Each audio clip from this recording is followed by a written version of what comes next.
Hello everyone, this is Sean Taylor, Field Application Scientist Manager for JenScript in North America. And as we all remain isolated in the nice spring weather, wondering when we can actually get back to normal and get outside and interact with people, there's been a lot of discussion around the mathematical models and their predictive ability to tell us when this would all be over. So this presentation will go over these models and how to understand them in a very simplified manner, and also how the new detection tools that will soon be coming to the market will dramatically accelerate widespread testing and permit us to get back to normal faster. So the most simplified mathematical modeling of a pandemic is something called the SIR model, the SIR model, which puts individuals in a population into three categories: the susceptible, the infectious, and the recovered. So the susceptible are obviously the people who can catch COVID-19. The infectious are individuals who are infected and can then pass the virus on. And the recovered are the folks who have either recovered or unfortunately died from the symptoms of the infection. So the way the models work, and again, I'm going to simplify this a lot, is by assimilating the information into different parameters. And you have population parameters and infection parameters. In the population parameters, in order to model the pandemic spread, we need to know the size of the population, which would be the total population in a given country or state or region. The initial immunity, so those people in that region that are immune at the pandemic onset. The starting number of infections, so those people who are infected at the pandemic onset. The contact rate, this is a very important parameter, and it's the average number of people an infected person can come in contact with each day and potentially infect those people. And then under the infection parameters, we have the infection rate as a percentage. So this is the chance of an infected person transmitting the virus to another person. The disease period is the average number of days which an individual who is infectious and interacting. So this is the average number of days that an individual can go out there and infect people before they realize that they have the disease, and then they'll self-quarantine. And finally, the mortality rate. And this is the percent of the infected who succumb to COVID-19, who unfortunately have died from COVID-19. Now, some of these parameters make up what's called the R naught, and this is the critical value. When you look at all the modeling on YouTube that people have done around COVID-19, everything boils down to this number. And by keeping the R naught value low, you minimize the effect on the population and on the healthcare system of the pandemic. The R naught is calculated by multiplying the contact rate, so the number of people a person comes in contact with, an infected individual who can contact, multiplied by the percent chance that that person will infect the people he contacts, multiplied by the amount of time that that person is out there and infectious, able to infect people. So if you look at an R naught of 2, this means that one infected person will infect 2 more people. So and we've set the days here that of infection, the amount of time that a person can infect other people, to approximately a 6-day interval, which is what's approximated in that range for COVID-19. So every 6 days, a person can go out and interact with people and potentially infect them. So in the first 6 days, one person infects 2 people with an R naught of 2. Those 2 people in the next 6 days will infect 4 people. And it doubles like this each time interval. So if we go to day 18, we've infected 8 people. Day 24, 16 people have been infected because each of the 8 have infected 2 more people. And those 16 infect 2 people, so 32, 64, and so on. When we get up to day 60, that one person has in fact resulted in the infection of 1,024 individuals. And that's with an R naught of 2. So it's exponential. The growth is quite rapid over a period of a month. And you can imagine if there are multiple people infected at the beginning of a pandemic, they'll each infect several hundred or thousand people over the course of time. Now, what we want to do is minimize this R naught value. So if we go down to an R naught of 1, then that means one infected person will just infect one other person over that 6-day period. And then that person over 6 days will infect one person. Remember, all these people who were infected will either recover or die from disease, so they're not going to infect any more people. So in the end, after 60 days, you just end up with one person infected from the initial individual. So there's a huge difference in the number of infected people based on this R naught value. As the R naught goes up, a dramatic increase in the number of infected after a period of time. So let's model now. Let's put this information into this SIR model. So what we did here was we set certain parameters. So we have the size of the population. I set this to 37.5 million. I happen to be Canadian, and that's the population of Canada currently, approximately 37.5 million people. This could be set to any number to denote a population value. Initial immunity, well, for COVID-19, the initial immunity is 0. No one was immune to this disease because it's a novel virus. There is no immunity in the population. The starting number of infections, I arbitrarily set this to 1,000, assuming that there were 1,000 people that were infected in Canada before we knew that there was an epidemic or pandemic. And those people were just behaving like they normally do in life, and they were going out and doing their jobs and interacting with people. And I assumed an average contact rate of 10 contacts. So this person, these people, came in contact with 10 other people each day. Now, it could be way more than that or way less than that, depending on the individual.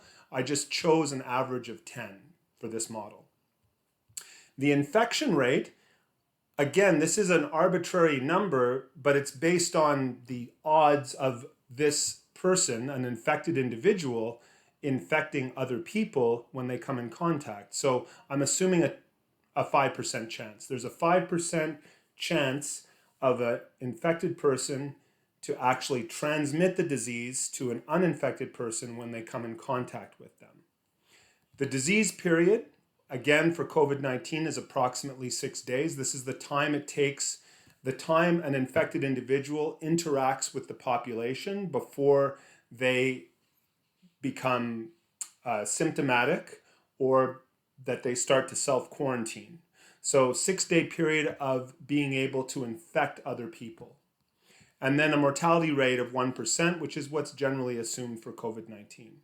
So if we plug these values into the model, you end up getting a graph, which we see down here, where we go from susceptible individuals to infected, and those infected people will either become immune to the disease or they will unfortunately succumb to the disease.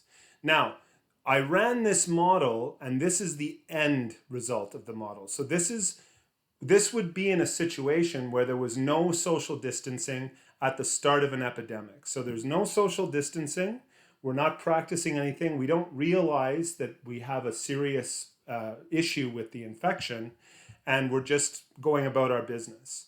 And under this circumstance, we would end up with an R naught of 3, which is, as I mentioned, the multiplication of contact rate times infection rate times disease period. So if we multiply 10 by 0.05, 5%, which is 0.05, times 6, we get a value of 3. So this is an R naught of 3 run through this model.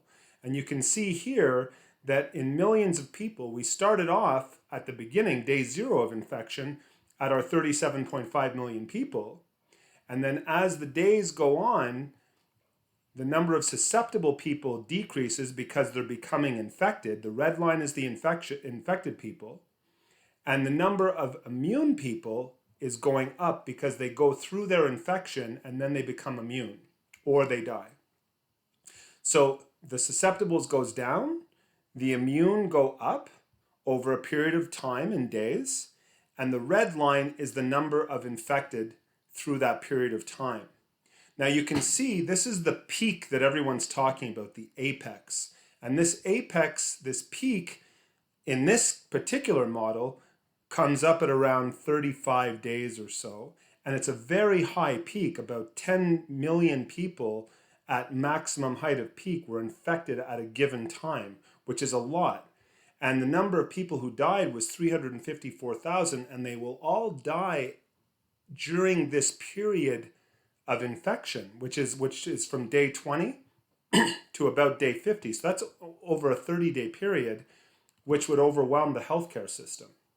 And this is why all the governments were posting rules about social distancing. Because remember, contact rate, which is the number of people you contact each day, directly plays into this R naught value. So let's apply social distancing. So if we apply social distancing into our model and we reduce the contact rate from 10 to 7, and we keep all the other numbers the same between no social distancing and social distancing. If we multiply those numbers together, again, 7 contact rate times initial infection times disease period, now our R naught decreases to 2.1. And we see that if we look at the number of susceptible versus number of infected and the number of immune, so the number of immune in green and the number of infected, the red line here, our peak has come down versus initially when we weren't practicing social distancing, from an R naught of 3 to an R naught of 2.1. You'll also notice that the peak shifts over. So we started the pandemic in this circumstance with no social distancing, starting at about 20 days, all the way up to about 50 days.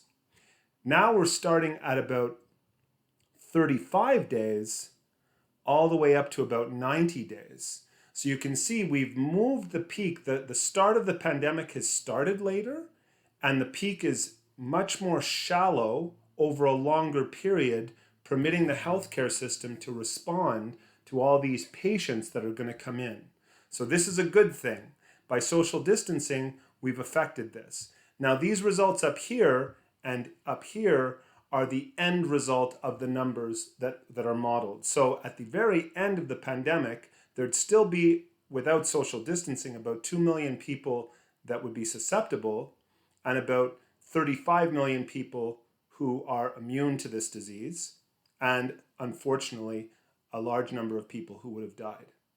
If we reduce the R naught, we end up with more susceptible. So as you reduce the R naught at the end of the pandemic, at the end of the epidemic, you have more susceptible people at the end, 6 million, so about 7 million. Less immune, obviously, because these numbers should all add up to the 37.5 million population. So more immune, but less immune, but less dead as well. So less people who died, 309,000 versus 354. Now, under this circumstance, because the number of immune people exceeds the number of susceptible people at the end of the pandemic, 30 million versus 6 million, you end up having a situation where you have what's called herd immunity. And herd immunity occurs under an epidemic or pandemic situation when there are much more immune people, as we see here, versus the susceptible people, because they disrupt the chain of infection. If there is an infected person, that infected person has a much higher chance of interacting with more immune people than susceptible people, and therefore the amount of susceptible people will be much less affected by the infection, and you'll end up with very few people. So if I were to rerun this model now with 30 million immune people, at the end of a year there'd be a few hundred people that may have died, because there's so many immune people in effect protecting the susceptible people from being infected. Okay. Now, what we've done in North America and in some countries in Europe is we've imparted even greater measures not just social distancing, but wearing masks and washing food at the store, which will reduce the infection rate. So if we go down to reduce the R naught even more, we can reduce the R naught by reducing contact rate, which we've done. So we've stayed at home, we're seeing less people. So we've gone from seeing 10 people a day to 7 people a day. But we can reduce infection rate, which is what the government's been telling us to do lately, which is with face masks, frequent hand washing, self-quarantine when you're sick, and also by washing food that you buy at the store in boxes and things. There's another way you can do this by reducing disease period, and that's with quicker diagnosis and widespread testing, and I'll talk about this in more detail. So let's focus on the infection rate. Let's focus on what we're doing now in addition to social distancing, which is wearing face masks and frequent hand washing and self-quarantining ourselves when we're sick. So let's say now the percent odds of infecting someone are lower because you're wearing a face mask. It's going to prevent you, if you're infected, from infecting somebody else that you come in contact with. So you've reduced the chances from 5% to 3%. So now if we multiply the numbers together again, contact rate times infection rate times disease period, 7 times 0.03 times 6, we've gone from a value of 2.1 to a value of 1.26. So now if we run the model, we see that, again, we'll start off at 37.5 million, but we're going to end up at the end of the infection with 23 million still susceptible.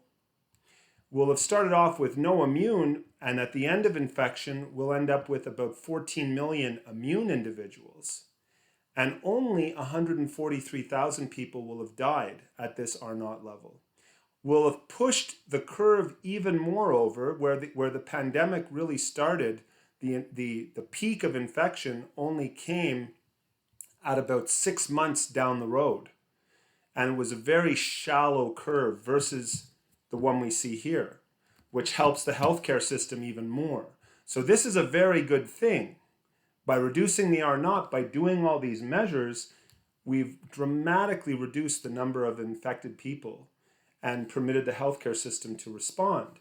However, the problem with this is that we end up with much more susceptible people at the end of infection. So at the end of this process, we still have, as you can see, about 23 million people that are susceptible and about 14 million people who are immune if you look at the scale here, which is what we see here in this drawing, which is just a reflection of what's down here. Therefore, we don't have herd immunity. There is no herd immunity in this situation because there's much less immune to the number of susceptible, and the risk is a second wave. So we've been talking about this potential for a second wave of infection, which happens under the circumstance where at the end of an epidemic, there's less immune to the number of susceptible, because there's still going to be people floating around in the population that are infected. So if we plug in now to another model, the 14 million immune here, so now I've gone from 0 immune to 14 million at the end of this pandemic, at the end of this epidemic. There's still 14 million that are immune. The population size is 37.5, and if we subtract these two values, we end up with the number of susceptible. We'll assume there's still about 1,000 people roaming around that are infected, but now we've been told we can just go back to normal life. And in normal life, we'll be contacting the same number of people we were contacting before, 10 people per day on average.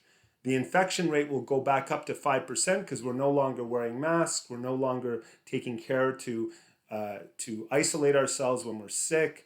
We're just behaving normally.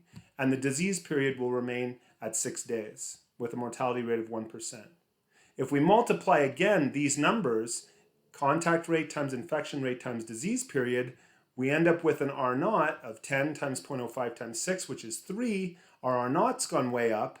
And now if we model this, we end up with another peak of infected people. And this will happen, in this model at around 40 days to approximately 90 days over a month and a half period approximately 180,000 people will succumb to the disease, which again could overwhelm the healthcare system and cause us to have to shut down businesses and so on. So we want to avoid another wave of infection, right? At the end of this, we'll have 31 million people immune. We'll have added another 17 million to the initial immunity, but we'll have suffered a lot with the number of people who died and the burden on the healthcare system and on the economy. So we need to be careful. So if we apply this model again, just to compare, so I'm just going to go to the next slide. How do we reduce the measures? So what can we do to prevent a second wave from happening? Well, what we need to do is reduce the R naught. So we need to reduce this still. And we can't reduce it by contact rate if we're going back to normal, because we're going to be interacting with people. But what we can do is maintain a reduced infection rate by wearing masks and hand washing and quarantine and washing our groceries. And we can reduce disease period by diagnosing faster, so you avoid people interacting with each other for that 6-day period of infection where a lot of people are asymptomatic or pre-symptomatic. If they can know that they're infected earlier, then they'll self-quarantine and then they won't be around interacting for 6 days. You can reduce the number of days of disease period from 6 to maybe 5. So back to our initial social distancing with reduced infection rate. So this is the same information as what we showed here. Okay, social distancing with reduced infection rate, where we were using contact rate of 7 and we reduced infection to 3% because we were using face masks and hand washing.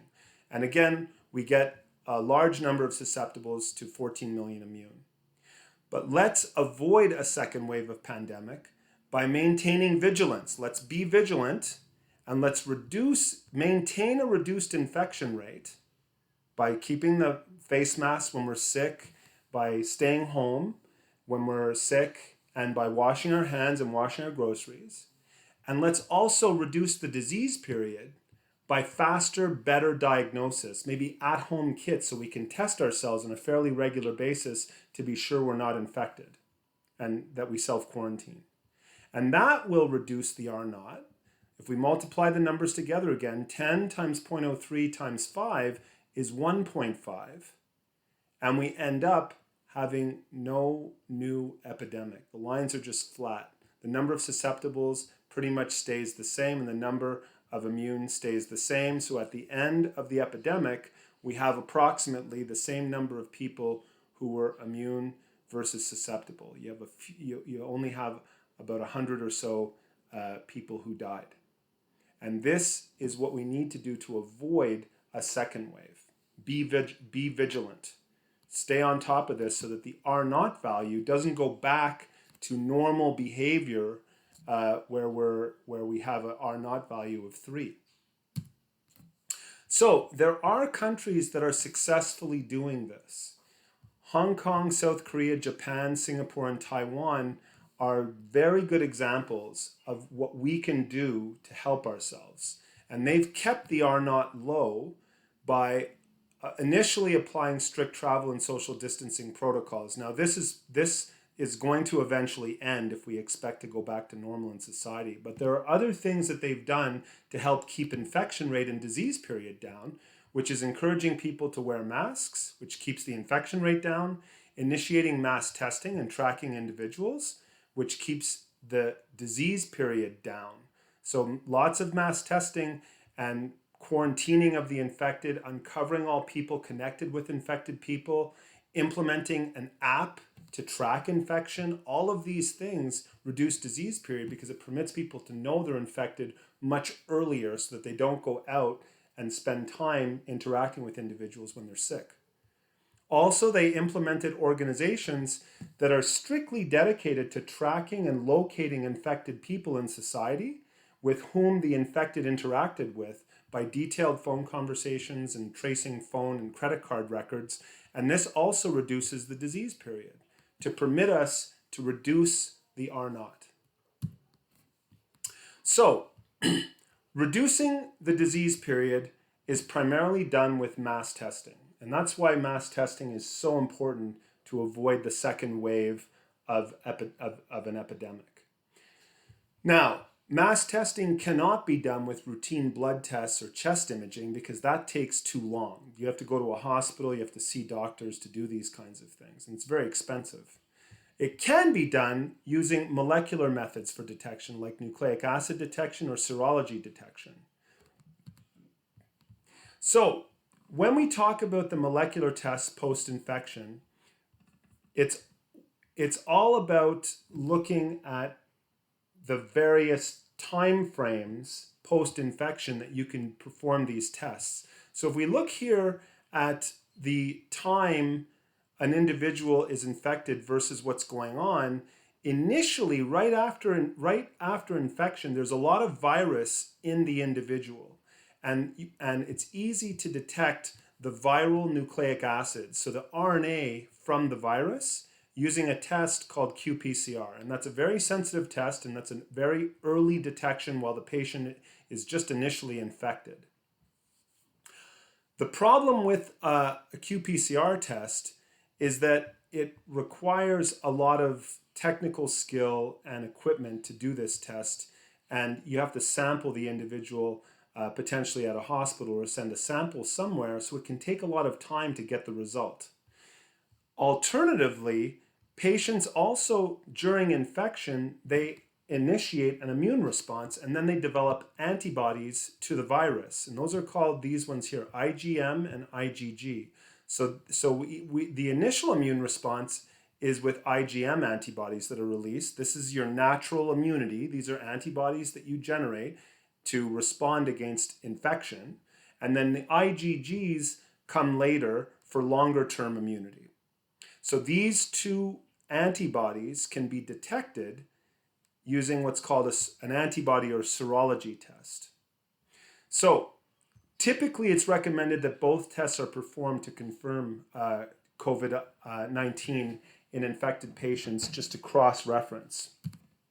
So what's the difference between these two tests? So a nucleic acid test is highly sensitive, but it requires that the sampling is done correctly because there won't be much virus to detect, and so the sample needs to be taken way in the back of the throat because the disease resides deep in the lungs. So you can get false negatives with this test, and you want to avoid that, otherwise you may misdiagnose a patient.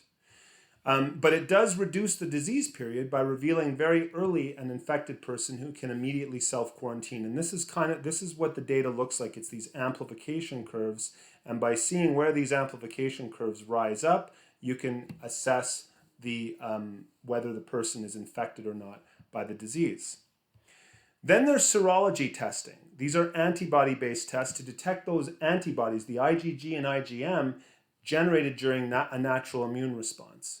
So these antibody tests could easily be positive when the nucleic acid result is negative, and that's related to the timing that the test is taken as well, because as we see here, if the viral RNA is gone because the virus has been eradicated by the natural immune system, all that will be left circulating in the blood are the antibodies. So it's very important if you do a nucleic acid test later, you'll likely not see presence of the virus, of the RNA from the virus, because the virus is gone at that stage. So it's only the antibody tests that become relevant. It permits asymptomatic individuals to confirm past infection after they've recovered.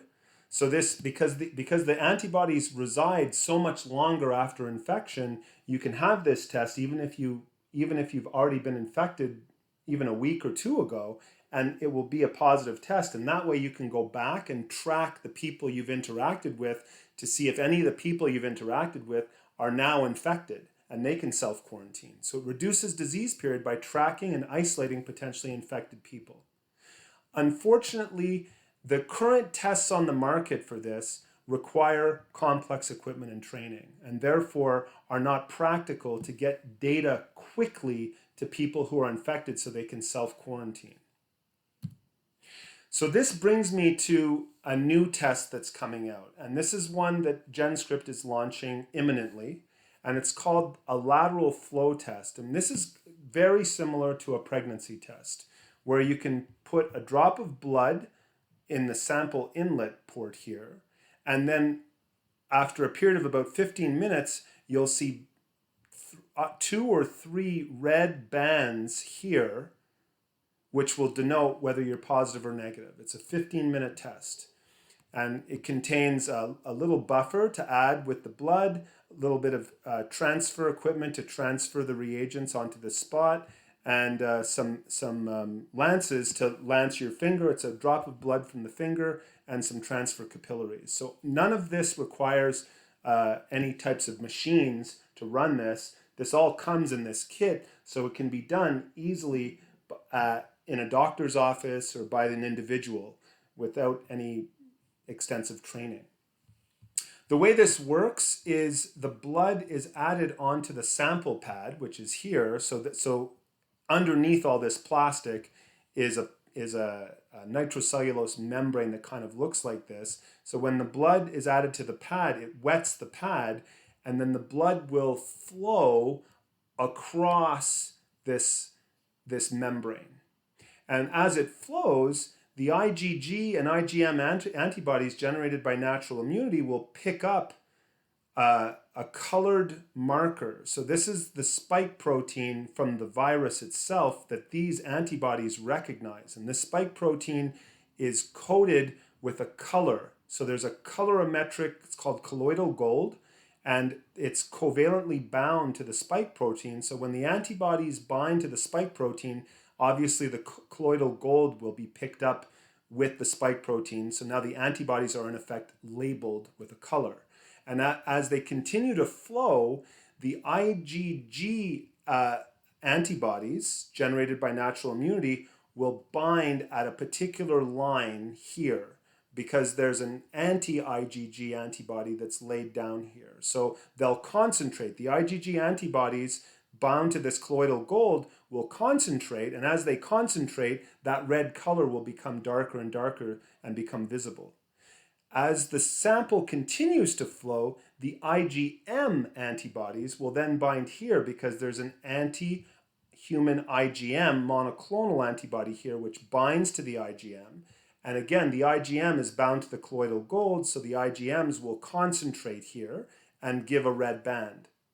Any residual spike protein that's bound to the colloidal gold that didn't bind to these antibodies will continue to flow and bind here over this control, which is the SARS-CoV spike protein antibodies. There's an antibody that will recognize the spike protein, and the spike protein bound to colloidal gold will bind here, concentrate, and you'll form a line here.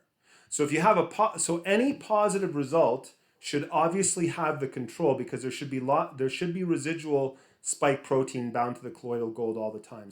So positive, you want the control line to always be positive, and you can have either this T1 line for IgM or this T2 line for IgG lit up. If all three are lit up, it's positive. If T1 in control is lit up, it's positive, and if T2 in control is lit up, it's positive.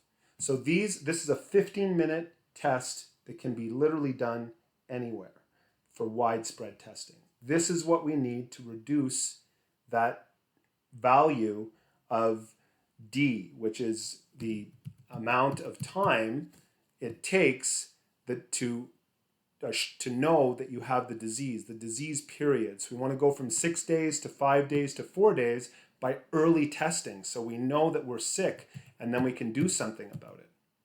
So JenScript has lots of options for these types of products. We have all of the proteins available to the virus itself. If you go to jenscript.com/virus_antigens, you can find all of these to build ELISA kits, test kits, do research on the virus. This is for research use in the research community or biopharmaceutical community that are creating their own kits and detection assays to mass detect the virus in individuals or to understand how the virus works. We have a variety of antibodies that are available, again, to complement, which would be required to make these kits. So they're all here on the website. And if you go to jenscript.com/COVID-19 services and products, everything's kind of organized by the qPCR assay, which we offer, the ELISA kits, which we have, and proteins and antibodies that can be purchased to make your own kits, as well as COVID-19 detection research services to help companies who need extra resources to build these kits or to produce protein that they might need. The new kit with our fast lateral flow option will be under catalog L00834. This is launching imminently. So this is the ultimate for widespread testing with no technical knowledge required, no skills required. Very easy test to perform to assure whether or not the individual has the disease. So we hope that you remain safe, secluded, isolated. I hope that this mathematical presentation has enlightened you on why we need to stay isolated, why we need to practice social distancing, maintain good cleanliness, wash hands, wear masks, and why we need to mass test to reduce that value of disease period so that we keep the R naught down so we avoid multiple pandemics.